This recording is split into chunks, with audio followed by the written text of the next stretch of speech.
डोकं असं राहू द्या. हे असं. ठीक आहे, असं राहू द्या. बस.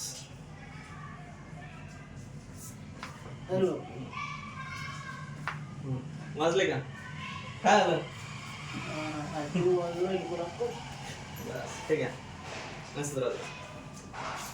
बस. इथे घ्या. डोकं खाली.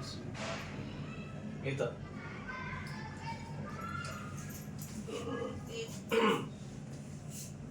चांगलं फिट